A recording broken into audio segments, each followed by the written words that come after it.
Alrighty, welcome back, guys. This is video number next. That's right, video number next on the Civil War. So hopefully you've seen video number one. If you haven't seen video number one, you should go back and watch that one first, because we're picking up in the middle of the Civil War basically with this video. So if you don't have the first part, then this isn't going to make a lot. Anyways. Here's the thing, guys. You do need to watch that first video, take that for those first set of notes, and take that first quiz or assessment or whatever you want to call it. You guys really should do it in that order. This makes so much more sense when you do it in order. Some of you are starting with like assignment number 3 and then doing 2 and then 1. That's like in backwards order. You really should go 1, 2, 3. That's why I numbered them 1, next, 3, right? Got it? So, all right, guys. So let's go ahead. We're going to get started with the rest of those battles and significant events of the Civil War. Why are you still in that war paint? That's still the wrong war. Because I like it. That's why I kept it. You guys see, look at that, not cool? Yeah. And I got the pinks and the purples and the oranges. It's cool, right? You guys think it's cool. I know you do. You don't have to tell me. I know you think it's cool because you guys are like that. So anyways, we're gonna go ahead and get started, guys. All right, let me go ahead and just get the PowerPoint pulled up here for you, so where we left off, okay? So, alrighty, so there we go, guys. So, all right, so this is where we finished off last time. You actually talked about the Emancipation Proclamation. Then you had that awesome video, right? You guys, I know you liked it. All about emancipation, all about, well, kind of. Yeah, okay. All right, so that was where we finished off with the last video. So, if you don't know what I'm talking about, you got to go check it out. You're going to be amazed and blown away by it, all right? So, what we got here now is this moves us to Gettysburg. Gettysburg is definitely the most famous of all of the battles and events and everything that happened during the Civil War. Gettysburg is by far and away the most famous. Like, it's got its own movie, and that set of movies I was talking about just on Gettysburg. And there's a couple of reasons for that, okay? So let's take a look and see where Gettysburg was at. It was actually in Pennsylvania, a place called Gettysburg. You'll notice that basically all these battles, just about all of them are named after their location. Even the Battle of Bull Run is actually also known as the Battle of Manassas, things like that. Okay, and so this happens in Gettysburg, Pennsylvania. So this was up on Union territory. Okay, and basically what you had is that you had Robert E. Lee taking his grand army, okay, his massive army, and marching it up. And the idea was to get a major victory way up into Union territory. And the hope was by Lee was that this would break the will of the people of the North to continue to fight. They kind of thought this when they went into Maryland, but this was doing way up into Union territory to do this. And this was a massive battle, and it was actually a very, very close battle. And it was one of those things where most people believe Stonewall Jackson had been killed, and if Stonewall Jackson had not been killed, many people believe that Lee's army would have won, because Stonewall Jackson was the right-hand man, so to speak, of Lee. He leaned on him heavily, and unfortunately for Lee, Stonewall Jackson was actually killed by friendly fires. It was confusion. This happened somewhat frequently in the war, and he was killed. And so when we get to the Battle of Gettysburg, though, it was close, and it was actually decided on, really and truly, the war was actually decided in this thing called Pickett's Charge on July 3rd of all days. And it was a conventional move by an inexperienced general. I mean, it was so small and seemingly somewhat insignificant, yet it changed the face of this particular battle, okay? One that even at the time, no one would have necessarily known or understood how significant this battle was. But as it turns out, Gettysburg was the turning point of the Civil War. Up until this point, the war had been dominated by victories by the South. After this, and the decimation of Lee's army over time, that attrition starts to kick in, the blockade starts to really take effect, and the tide begins to turn for the North. after the Battle of Gettysburg. And as you'll see here in a few moments, it's just so basically a string of victories pretty much after this for the North. Now, Gettysburg is also famous for another thing, and it is famous for the Gettysburg Address. And the Gettysburg Address was given by Lincoln at the dedication of the land to be a cemetery for those who had fallen and died during the battle. And what's so amazing about this is that Lincoln was not the only person to speak that day. And in fact, his speech was by far and away the shortest speech of all of them. It was so short, we barely have a picture of Lincoln giving it. Like, it's because photographers just wouldn't pick it up with snap. It had to get it set and move, and it had to be there. And all we see is a sort of this blurry picture of Lincoln starting to basically sit down because he was done. It was so fast. The speech before him had lasted for forever. And yet, it's the Gettysburg Address that lives on. And so what I'm going to show you here to kind of help you know that the words of the Gettysburg Address is going to be actually done by a parody song. And so hopefully you'll remember it. You may have even heard portions of it before. And so I not to make light of what happened at Gettysburg, but to help you remember the Gettysburg Address. I want to go ahead. I'm going to pull this video up here for you guys, and hopefully this will help. Okay?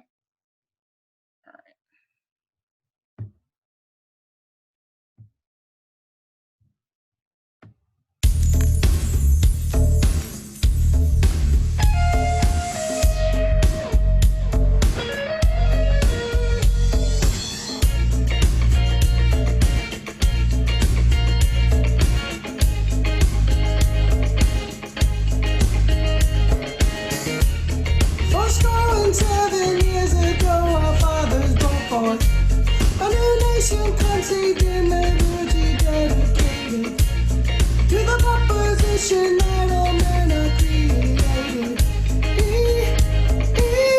equal. Gettysburg Address. Gettysburg Address.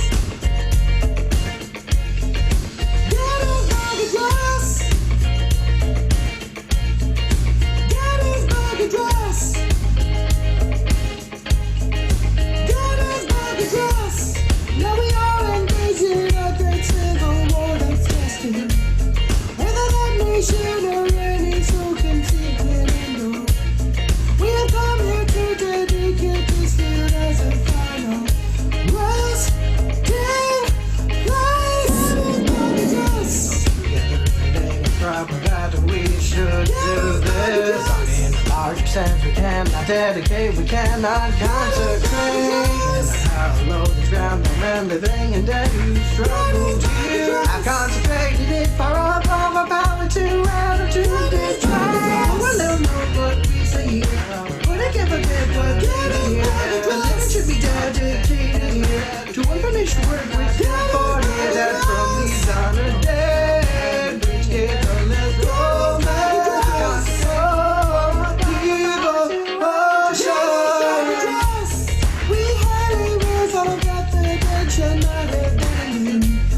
That this nation under God has a new birth of freedom, and the government of God for the people shall perish from the earth.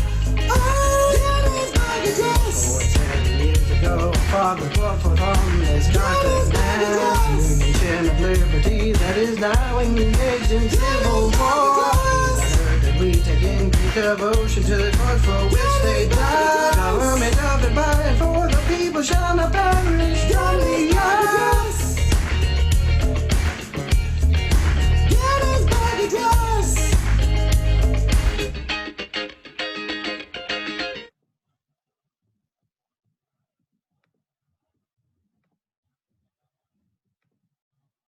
All right, so there you go, guys. There is the Gettysburg Address done by Mr. Betts. Absolutely. So those are the words of the Gettysburg Address. That's it. I mean, he actually repeated some of it. That's how short it was, guys. It's so hard for us to fathom a presidential speech being so short, and yet it was. And it's arguably one of the most famous speeches ever given. And it was given after the Battle of Gettysburg at the the dedication of the land to become a cemetery, which you can go there today, and I hope to go there someday very soon. All right, now, as I told you, this sort of is the beginning of the end for the South and the Confederacy. And you have what's called the Siege of Vicksburg. Now, the Siege of Vicksburg, the siege, it's like they got surrounded. So it lasted from May through July of 1863. Long time, guys. Long time to be cut off, okay? And so Vicksburg is actually right on the Mississippi River. I've actually been there. I've actually been to the battleground, and all the memorials from both the North and the South here. I've actually been through there. I've actually been to Vicksburg a number of times. And literally it is, I mean, when I say it's on the river, it's on the river, guys, okay? And so this is what happened. So this is in Vicksburg, Mississippi. Okay, now you're wondering, Vicksburg, I don't know that I've ever heard of Vicksburg. You're right, you probably haven't outside of the context of the Civil War. But it has become very, very strategic by this time in 1863 because the North understood a couple of things. One, it understood that the South had very limited ways and means of getting troops and supplies through wherever they needed to be. Okay, because they didn't have a developed railroad system like the North did. And so they were much more dependent. You remember we talked about this with the South and internal improvements, and they were like, we don't really need internal improvements. What do we need those for? That's all hogwash silliness, whatever, right? And so they didn't have the railroads, and they relied much more on natural transportation methods like the Mississippi River. And so by cutting off the Mississippi River, the North cuts off a huge method of transporting goods and troops. It also helps to divide the Confederacy because, you know, you have places like Texas, which is a part of the Confederacy, that's west of the Mississippi. And then, of course, you have places like Georgia that were the east. And so by controlling the Mississippi River, they divide and conquer, okay? And so Vicksburg is the last major stronghold that the Confederacy had on the river. So the North needed to take it. So the importance, this Union victory gave control of the Mississippi River to the Union. Okay, this was actually done by General Grant, who would have actually eventually become President Grant, but it boosted Grant's reputation. So one of the things that had happened throughout the Civil War is that Lincoln had struggled to find generals that were any good, like at all. Like he was constantly changing over who was sort of the general-in-chief of the entire Union forces. And the reason for this is because all of them were terrible. And he just never could find one until finally Grant comes along. Grant comes along somewhat late in the game, so to speak, as far as the war is concerned. But at Vicksburg, he surrounds Vicksburg, he cuts off all their food, and really he gives them an ultimatum, either surrender or die starving. These are your options. And that was the only options that they had. And so eventually they surrender because it's better to, the thought was at least it's better to live than to just die of starvation, which is a terrible way to die. Okay, they had no way out. This boosted Grant's reputation and would eventually, honestly, like I said, lead to his presidency. All right. Next battle is the Battle of Chattanooga. Now, I have been to this place called, what used to be called Confederama. It's now called the Battle of Chattanooga. And they portray this out. It's actually in Chattanooga, Tennessee, which is on the border of Georgia. I mean, it's literally just north of the Georgia border. And the reason why it's significant is this gave the Union control of the major railroads leading into the South. So again, by this point now, they've cut off the Mississippi River, and now they're starting to cut off what few railroads there are into the South. And so the South's ability to move troops, move goods, is slowly but surely being cut off because you have the Union, you have the blockade cutting everything from coming from the outside, and now it's strangling them. This is actually also called the anaconda policy, where they sort of like a big anaconda snake, which are massive snakes, and wrap it all around and then constrict on the South. It's a war of attrition. Okay, so this cuts off the Confederate supply chains. And again, guys, you see it one after another, Union victory after Union victory after Union victory. Okay, all right, the next one is one of the ones that, to be honest, guys, many folks in the South are still upset about. It's called Sherman's March to the Sea, and I've known a number of people. I've grown up in the South, and I've heard Sherman's March to the Sea talked about to this day. Okay, and it's not so much that they desire to have the life of the Confederacy again. It's just that Sherman's March to the Sea was something that really was emotionally brutal and taxing on the South, and it was intended to be so. Okay, and in fact, there's some folks even blame the fact that there's 7,000 peach trees streets, roads, drives, all this kind of stuff in Atlanta, because Atlanta itself was actually burned to the ground. Now, there's some controversy over whether or not Sherman actually intended to burn Atlanta, or if he really did set Atlanta on fire, or did the Confederates set the stuff on fire so the Union troops wouldn't get it. The fact of the matter is that the fact remains really that Atlanta burned. Atlanta burned to the ground basically with this. And so Sherman's March to the Sea begins in Atlanta. It's a series of battles that went all the way from Atlanta across Georgia and to the seaport of Savannah, and actually even went a little bit further up beyond that. But primarily it was from Atlanta to Savannah, and it's what's called total war. Okay, the Union wanted to use total war to destroy the South's will to fight. Okay, so you see that Union wanted to use total war. It meant eliminating everything, burning things, nothing left behind. As the Union armies would march through, they would decimate everything in their path. And so this not only just robbed them of what supplies that the South may have had, but it also was demoralizing. Atlanta to this day is seen as the sort of crown jewel of Southern cities. And in this time it was as well.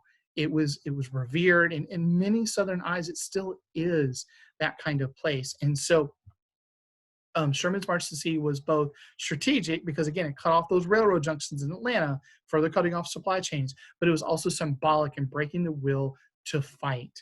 And it further divided. So now you go basically all the way from Chattanooga, which is in Tennessee, and you've got this huge swath through Georgia, and now you've divided the Confederacy again. Okay, so divide and conquer. All right. And then this eventually leads us to Appomattox Courthouse, which is in April of 1865. So Appomattox Courthouse is in the southwest corner of Virginia. That is the actual town name, as Appomattox Courthouse. And it was an actual battle between General Lee and General Grant.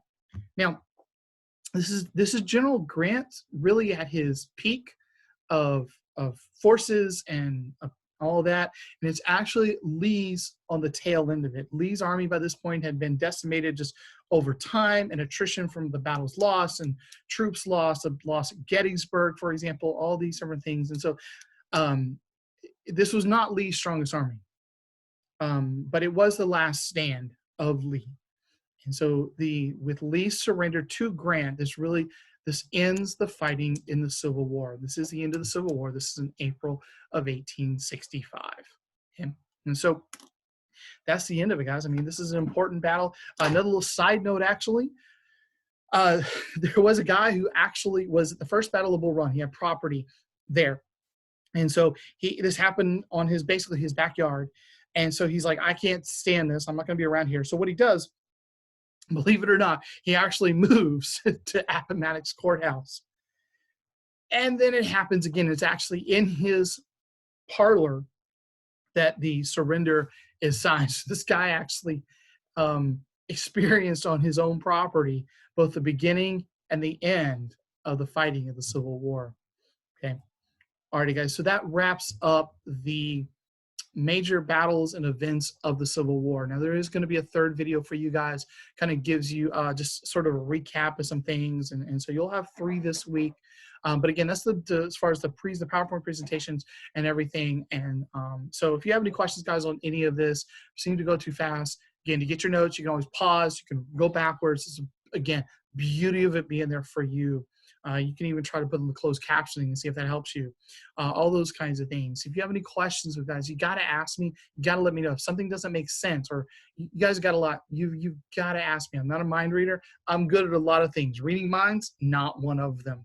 All right, guys. Well, listen, I hope you have a good rest of your day, and I appreciate your time with this, and have a good one.